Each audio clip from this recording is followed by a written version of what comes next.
تو اگر وہ مردہ ہے تو اس کو نہیں کھایا جائے گا کیونکہ وہ مردار ہے، اور اگر وہ زندہ ہے تو اس کو بھی ذبح کر لے، اور اس بچے کی بھی گوشت کھانے میں کوئی حرج نہیں، یعنی اس بچے کا گوشت بھی کھانا جائز ہے۔ اور اگر قربانی سے پہلے ہی بچہ پیدا ہو گیا تو اس کا بھی وہی حکم ہے، یعنی ذبح کر دے اور اس بچے کا گوشت بھی کھایا جا سکتا ہے۔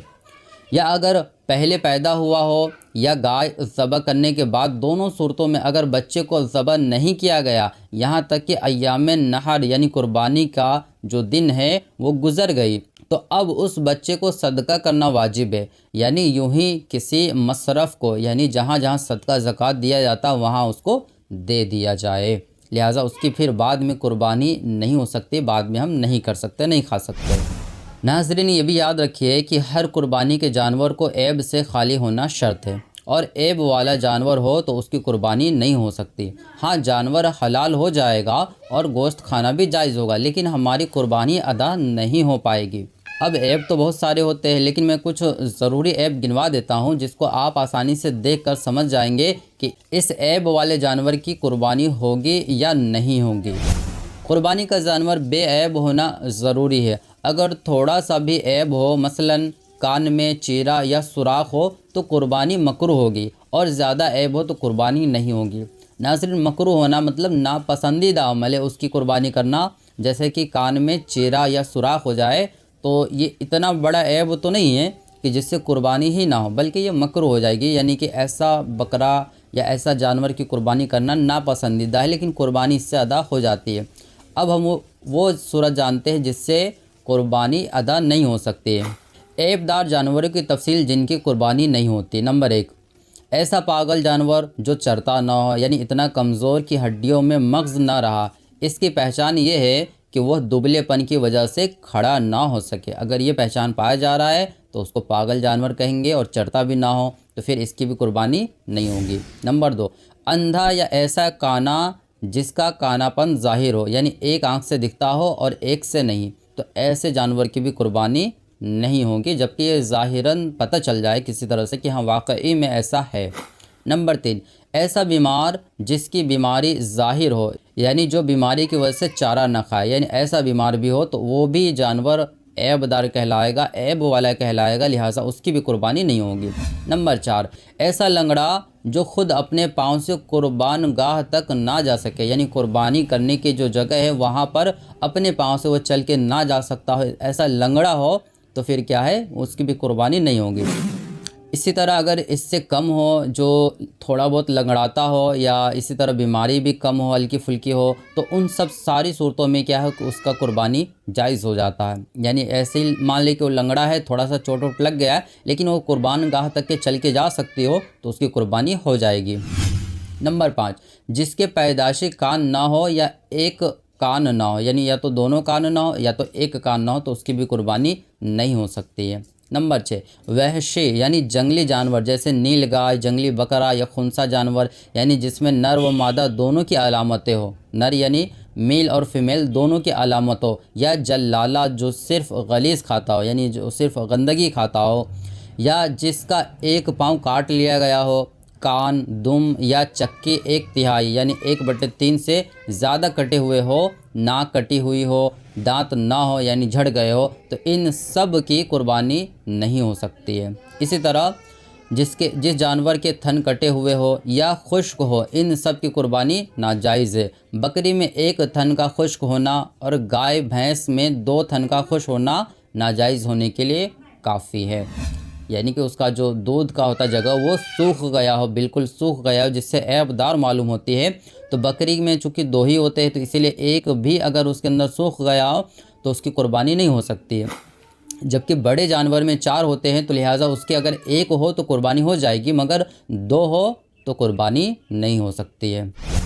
جس کے پیدائشی سینگ نہ ہو اس کی قربانی جائز ہے، یعنی اگر وہ پیدا ہی ہوا تھا جس کا سینگ نہیں تھا تو اس کی قربانی جائز ہے، اور اگر سینگ تھے مگر ٹوٹ گئے، اگر جڑ سمیت ٹوٹے ہیں تو قربانی نہیں ہوگی، اور اگر صرف اوپر سے ٹوٹے ہیں، جڑ اس کی سلامت ہے تو قربانی ہو جائے گی۔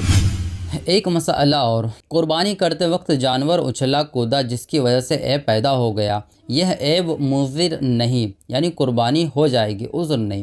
اور اگر اچھلنے پھدکنے سے عیب پیدا ہو گیا اور وہ چھوٹ کر بھاگ گیا، یعنی وہ جانور بھاگ گیا اور فوراً اس کو پکڑ کے لایا گیا اور ذبح کر دیا گیا، جب بھی قربانی ہو جائے گی۔ یعنی ایسا نہیں کہ جس وقت ذبح کیا جائے تو اس وقت اگر وہ جانور اچھلنے پھدکنے کی وجہ سے عیب پیدا ہو گیا، لنگڑا ہو گیا، کچھ بھی ہو گیا، تو ایسا ہم نہیں کہیں گے کہ اب اس کی قربانی نہیں ہوگی، بلکہ وہ تو ذبح کے وقت میں ہوا ہے۔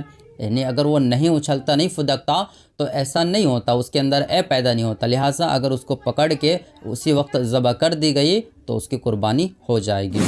آئیے اب ہم ذبح کرنے کے ضروری مسائل سمجھتے ہیں کہ کس طرح جانور ذبح کرنی چاہیے وغیرہ، اور قربانی کا طریقہ کیا ہے۔ قربانی کا طریقہ، چاہے قربانی ہو یا ویسے ہی ذبح کرنا، سنت طریقہ چلی آ رہی ہے وہ یہ ہے کہ ذبح کرنے والا اور جانور دونوں قبلہ رو ہو، یعنی دونوں کا چہرہ کعبہ شریف کی طرف ہو۔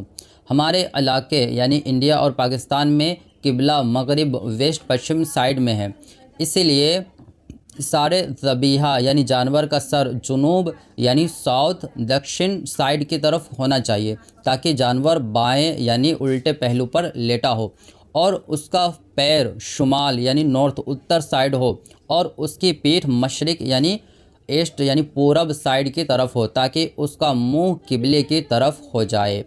یعنی کس طرح سے جانور لٹانا ہے اس کے بارے میں آپ نے اس کو پھر سے واپس پیچھے کر کے سن سکتے ہیں۔ یعنی جانور کو اس طرح لٹائے کہ اس کا چہرہ کعبہ شریف کی طرف ہو اور پیٹھ اس کا پورب کی سائیڈ میں ہو، لیکن پیر کس سائیڈ میں ہو، اس کو الٹا لٹائیں گے تو ظاہر سی بات ہے وہ داہنے سائیڈ کی طرف ہوگا۔ اگر ہم پچھم کی طرف کھڑے ہیں تو اس کے ہمارے داہنے سائیڈ کی طرف اس کا پیر ہونا چاہیے اور بائیں سائیڈ کی طرف اس کا سر ہونا چاہیے، ٹھیک ہے۔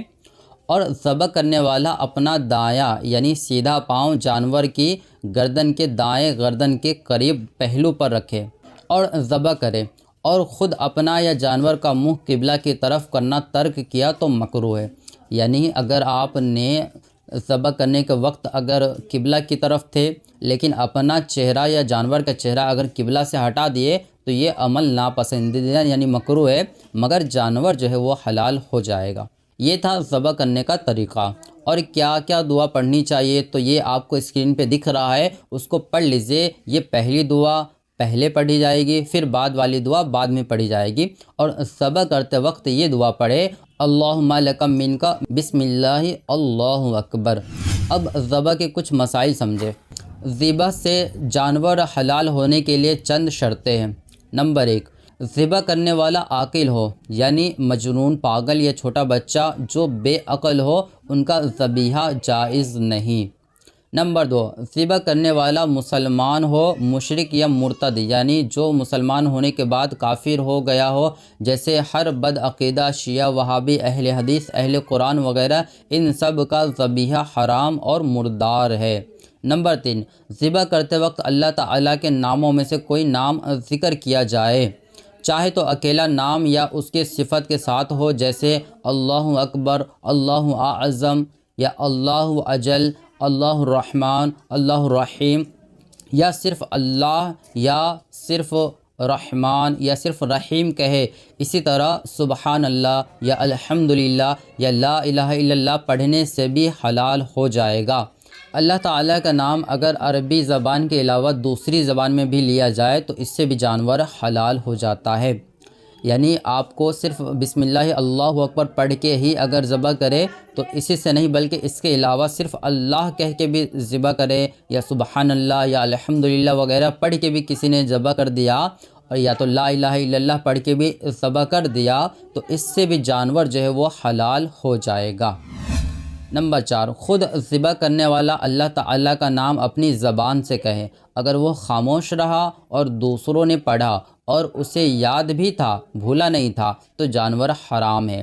یعنی وہ جان بوجھ کے خاموش رہا تھا اور دوسرے نے کہہ دیا کہ ہاں بسم اللہ اللہ اکبر، اور ذبح جو کر رہا اس نے اپنی زبان سے نہیں پڑھا اور اس کو یاد بھی تھا، یعنی ایسا نہیں کہ بھول گیا تھا، وہ یاد بھی تھا، اس کے باوجود بھی نہیں پڑھا اور جانور حلال کر دیا، یعنی چھری سے اس نے گردن پر جو ہے وہ چلا دی اور اللہ اکبر وغیرہ نہیں پڑھا، تو اس طرح جانور حرام ہو جائے گا۔ اسی طرح اگر دو شخصوں نے مل کر ذبح کیا تو دونوں پر بسم اللہ پڑھنا ضروری ہے۔ اگر ایک نے بھی جان بوجھ کر چھوڑ دیا تو جانور حلال نہ ہوگا، یا یہ سوچ کر چھوڑ دیا کہ اس نے تو پڑھ لیا تو میں کیوں پڑھوں، تو اس صورت میں بھی جانور حلال نہ ہوگا، اور حلال نہ ہوگا تو اس کا کھانا بھی حرام ہے۔ یہ اکثر جگہ پہ ہوتا ہے کہ اپنی قربانی خود کے ہاتھ سے کرنا چاہیے، یہ مستحب ہوتا ہے۔ اسی مستحب پر عمل کرنے کے لیے کیا جاتا ہے کہ مولانا صاحب کے ساتھ گھر والے بھی اپنا ہاتھ چھری پر رکھ دیتے ہیں کہ ذبح کرنے میں میرا بھی نام آ جائے، تو ان دونوں پر بسم اللہ پڑھنا ضروری ہے۔ اگر گھر والوں نے صرف یہ سوچ کر کہ بسم اللہ نہیں پڑھا کہ مولانا صاحب نے تو پڑھ لیا ہے، مجھے پڑھنے کی کیا ضرورت ہے، تو خیال رکھے وہ جانور حلال نہیں ہوگا، اگرچہ مولانا صاحب نے بسم اللہ پڑھ لیے ہوں لیکن آپ نہیں پڑھے، اس لیے جانور حلال نہیں ہوگا۔ اس لیے جب بھی اپنی قربانی ذبح کرے تو اس کا خاص خیال رکھے تاکہ ایسی غلطی سے بھی نہ ہونے پائے۔ نمبر 5، اللہ تعالیٰ کا نام لینے سے ذبح پر نام لینا مقصود ہو۔ مثال کے طور پر اگر کسی کو چھینک آئی اور الحمدللہ کہا اور پھر ذبح کر دیا تو الحمدللہ ذبح کے لیے نہیں تھا بلکہ چھینک آنے پر کہا تو جانور حلال نہیں ہوگا۔ یعنی اگر کوئی ذبح کرنے کے لیے بیٹھا ہے تھا، اسی وقت میں اس کو چھینک آ گیا، اب جیسے چھینک آئے تو اس پہ الحمدللہ کہا، اور ہم نے ابھی مسئلے کے بارے میں کیا جاننا کہ الحمدللہ کہنے سے بھی اگر کوئی ذبح کر دے تو جانور حلال ہو جاتا ہے، لیکن اس نے الحمدللہ جو کہا تھا وہ چھینک آنے کی وجہ سے کہا تھا، نہ کہ جانور حلال کرنے کی وجہ سے، اور اسی کو پڑھنے کے بعد ڈائریکٹ اگر وہ حلال کر دے تو جانور حلال نہیں ہوگا۔ نمبر 6، ذبح کرتے وقت غیر خدا کا نام نہ لے، یعنی اللہ تعالیٰ کا ہی نام لیا جائے، کسی دوسرے وغیرہ کا نام نہ لیا جائے۔ نمبر 7، جس جانور کو ذبح کیا جائے وہ وقت ذبح زندہ ہو، یعنی اس کی حیات کا تھوڑا ہی حصہ باقی رہ گیا ہو، یعنی اگرچہ وہ آخری سٹیج پر ہو کہ وہ مرنے کے قریب ہو، پھر بھی اتنی حیات ہونا ضروری ہے جس سے تھوڑا بھی وہ حرکت کر سکے، یعنی ہل ڈول کر سکے۔ یہ 7 شرطیں ہیں ذبح کرنے میں پائے جانا ضروری ہے، اگر ان میں سے کچھ بھی نہ ہو، ایک بھی نہ ہو تو جانور حلال نہیں ہوگا۔ ناظرین، یہ تو تھا جانور حلال ہونے کی شرطیں، لیکن قربانی ادا ہونے کی بھی کچھ شرطیں ہیں جن میں سے بعض یہ ہیں۔ نمبر 1، قربانی اللہ عز و جل کے رضا کے لیے ہی ہو، صرف گوشت کھانے وغیرہ کے لیے نہ ہو، ورنہ قربانی ادا نہیں ہوگی۔ اسی طرح اگر بڑے جانور میں 7 لوگوں نے حصہ لیے تو ان میں سب کے سب عقیدے کا سنی ہونا ضروری ہے، یعنی کسی بھی غیر کا حصہ نہیں ہونا چاہیے، جیسے وہابی، دیوبندی، شیعہ، اہل حدیث وغیرہ میں سے جس کا عقیدہ حد شرع تک پہنچ گیا ہو وہ نہ ہو۔ اگر 6 سنی ہیں اور ایک بھی بد عقیدہ ہو یا مرتد ہو تو کسی کی بھی قربانی ادا نہ ہوگی۔ اسی طرح اگر 6 لوگوں کی قربانی کی نیت ہو اور ایک کی صرف گوشت حاصل کرنے کی نیت ہو، یعنی اس کو قربانی سے مطلب نہیں ہے، بس گوشت کھانے کو مل جائے گا اس لیے حصہ لیا ہوا ہے، تو اس صورت میں بھی کسی کی بھی قربانی نہیں ہوگی۔ اسی لیے اپنے شرکا یعنی شریک ہونے والے کو اچھے سے تحقیق کر کے ہی شامل ہو یا کرے، ورنہ قربانی ادا نہیں ہوگی۔ ہاں، اگر 6 کی نیت تو قربانی کی ہی ہو لیکن ایک کی نیت قربانی نہیں بلکہ عقیقہ کرنے کا ہو تو اس میں بھی حرج نہیں، یعنی باقیوں کی قربانی ادا ہو جائے گا۔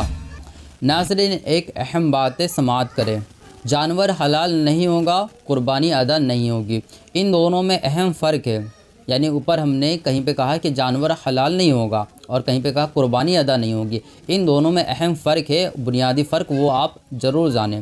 جانور حلال نہیں ہوگا مطلب کسی کے لیے بھی اس کا گوشت کھانا جائز نہیں، یعنی وہ حرام ہو گیا، اور قربانی ادا نہیں ہوگا یعنی وہ گوشت سب کے لیے کھانا جائز ہے، بس جو قربانی اس کے ذمہ واجب تھا وہ اس جانور کے ذریعے ادا نہیں ہوا، لہٰذا اس کو قربانی کا وقت رہتے دوبارہ قربانی کرنا ہوگا، اور اگر وقت نکل گیا تو اب قربانی نہیں کر سکتا بلکہ ایک جانور کی قیمت یا جانور ہی صدقہ کرنا ہوگا۔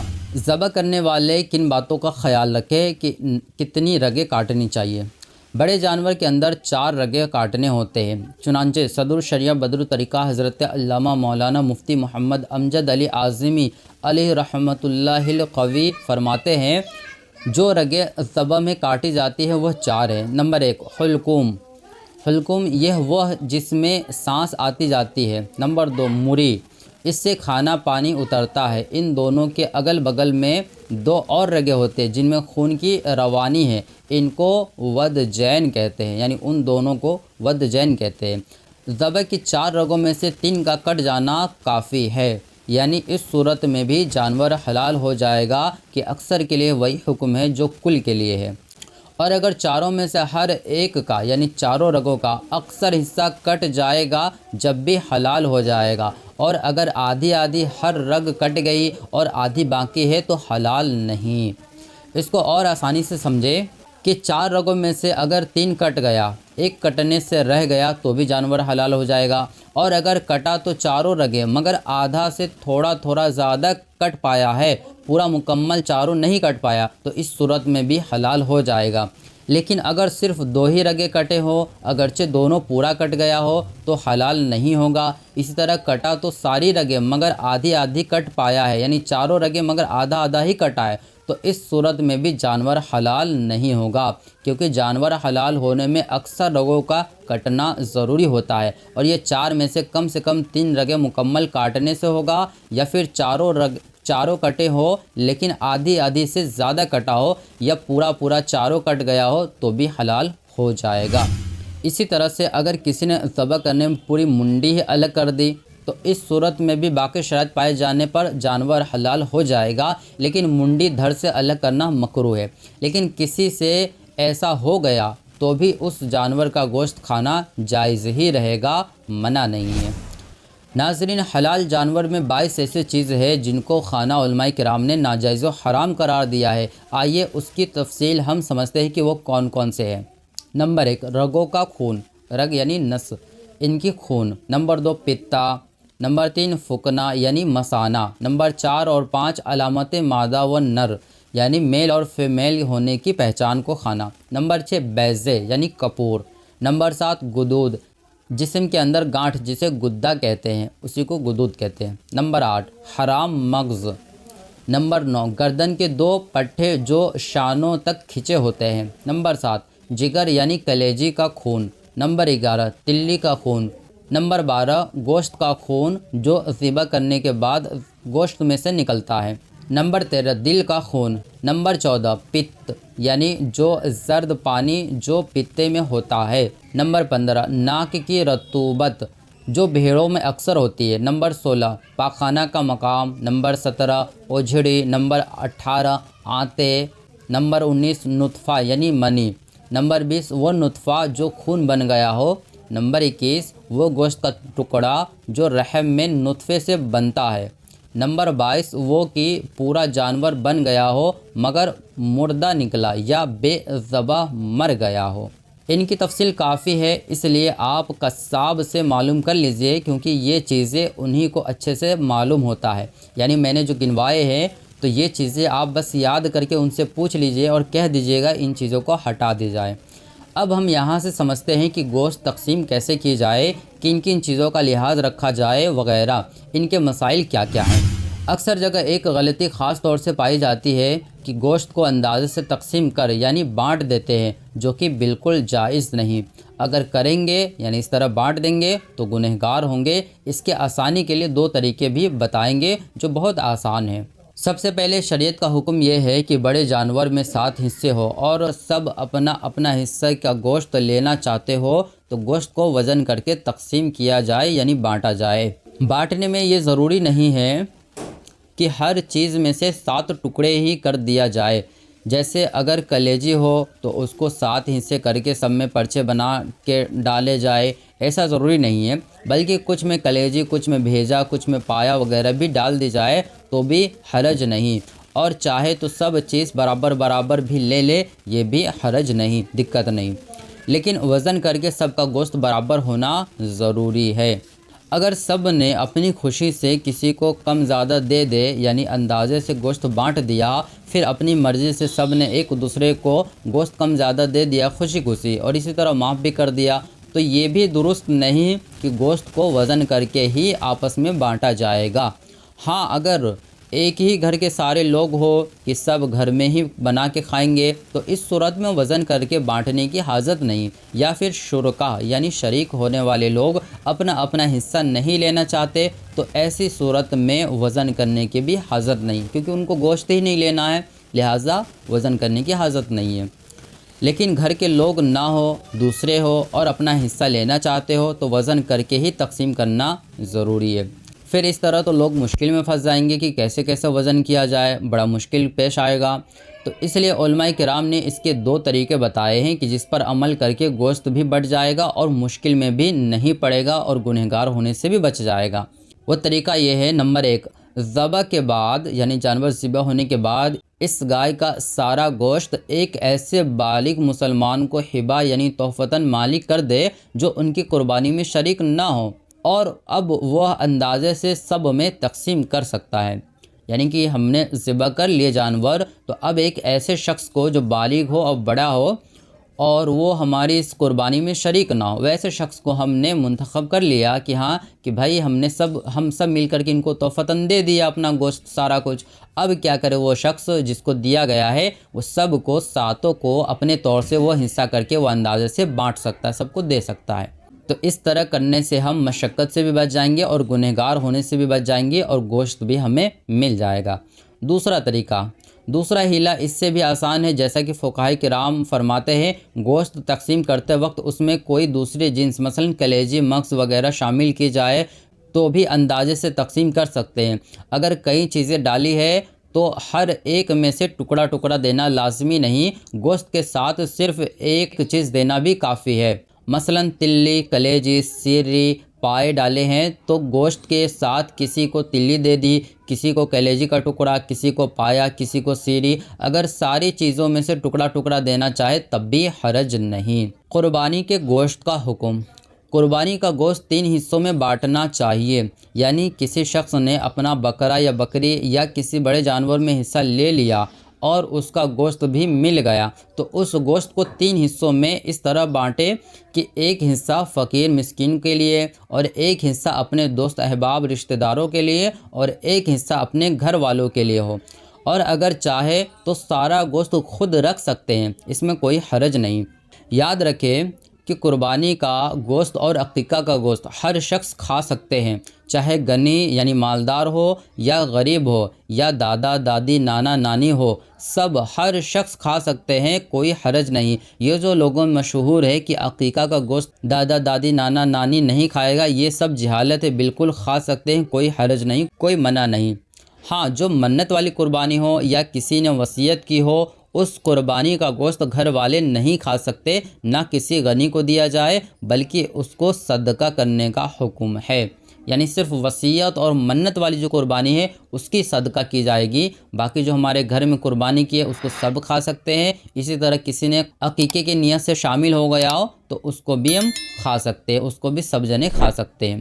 نوٹ، اس سے اور اس سے پہلے والی جو ویڈیو اگر آپ نے وہ نہیں دیکھے تو اس کو دیکھ لیجئے، جس میں ہم نے قربانی کے تعلق سے کس پر واجب ہے کس پر نہیں یہ سارا کچھ بتایا ہے، تو اس کا اور اس کا حوالہ دونوں کی جو حوالہ ہے وہ ہے بہار شریعت کا حصہ 15 سے لیا گیا ہے۔ یہ ساری تفصیل آپ کو وہیں سے مل جائے گی دیکھنے کے لیے۔